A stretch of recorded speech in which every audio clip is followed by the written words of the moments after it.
All right, so I've got a killer comparison for you guys today. I've had so many people ask, and I want to take the time to thank Rex's Cycle Shop. They're out of Columbia, Kentucky. Without them, this video would not be possible. So if you guys can do me a favor, go to their Facebook page and like it. They've got this for sale along with many other side-by-sides, and I'm so thankful that they have let me use this for today. So you guys are going to get to see the difference between these two on a trail. And then also I want to go over my thoughts before we even get down on the trail.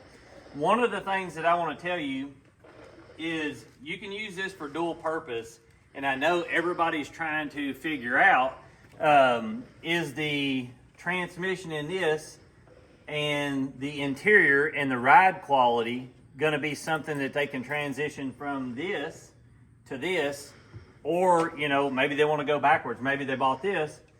But what I'm going to show you guys is these Rangers. This has 30-inch tires on it. So from the factory, it has a 30. I've put 32s on this. Now, a lot of your trail systems, you need 32-inch tires or 30-inch tires at least to go through it. So it's really nice that Polaris has put a 30 on there from the factory. But one of the things I want you to see is I want you to look at the cab height of these two. So this has 32s on it. Now, if you're a trail-oriented person, you're going to understand why you need a lower cab height. One of the reasons is trees and things like that rub the top of your cab, and you can see here where mine's been rubbed on things, and this has a set of 32s on it. So this is sitting roughly, if we go from the bottom to the top, this cab with a 30-inch tire on it is roughly 79 inches, maybe 79 and a half to the ridge in this top part. We're gonna go over here, and this right here is about 74 and a half. But what you gotta keep in mind is this has 32-inch tires on it, and this has 30s. So you would go up 1 more inch taller if you put a set of 32s on it. But one of the things I'm super impressed with on this and what they have figured out is they've made this body to where it has so much ground clearance. And that's one of the things that I want to show you guys is this Expedition actually, I think, has less ground clearance on the belly pan than this does. But we're gonna see. So right here is roughly 15 and a half inches. If we go over here, and this has 32s on it. That just has 30s. The ground clearance on this is only 14 and a half. So this with 30-inch tires has better ground clearance than what this does, which amazes me. I truly would have thought that the Expedition would have had more ground clearance than this. But one of the things I also want to show you, and I've showed you in another video, is I want to show you the shock package on this. So if you look at the shock package on this right here, this is what a lot of people are going to run into. So when you're looking at these Rangers, they're not set up for going fast on a trail. But most people run 15 to 30 mile per hour. So if you're someone who's riding on the trail at 15 mile per hour, it's not going to matter as much. You're still going to get more jar with this shock.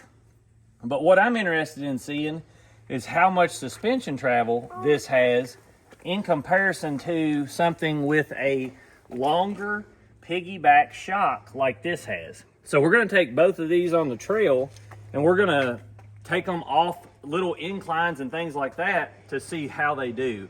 I know a lot of you guys are really wanting the quietness of the cab, so we're going to decibel read one of these, and then we'll decibel meter this at the same RPM so you guys can kind of see in the cab what the sound difference is.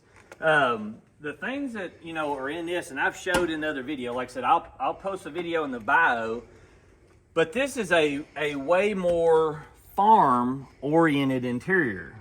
This has a middle seat, has flip-down console with cup holders, things like that. You've got so many more cup holders in here. I absolutely love the interior on this.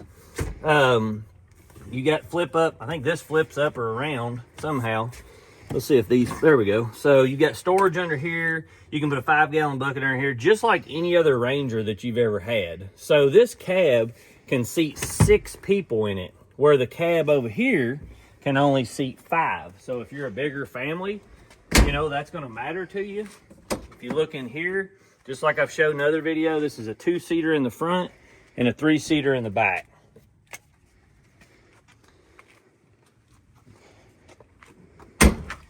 This one is a premium edition, but it does not come with ride command nor speakers in it, but it doesn't have a flip out windshield, but it still comes with really nice tires. They're 30-inch. It still has a dump bed that's automatic. So on all the other beds, you've got to pull this lever, and it's got a dampening shock that slowly raises it up. This here, you can go in the cab and hit a switch and go up and bring it down, and it's super nice. If you're doing farm work, you're not going to get something nicer than what this is.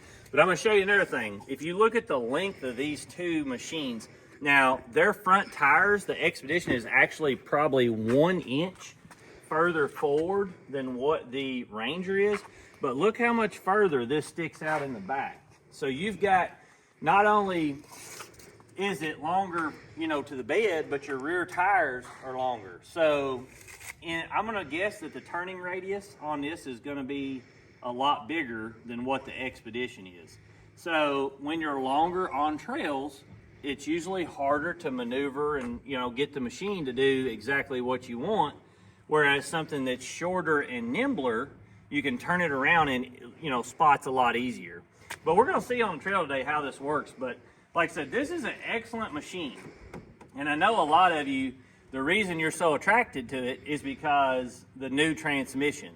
So what I wanna see is how does it function in everyday driving. So the next thing we're gonna do is we're gonna go hit the trails with both of these and see our thought process of just driving both of these on the trail and see how it feels, and I'll tell you guys that in the next video. Like I said, Rex's Cycle Shop, if you can, give them a thumbs up on their Facebook and give the video a thumbs up. I appreciate you guys watching.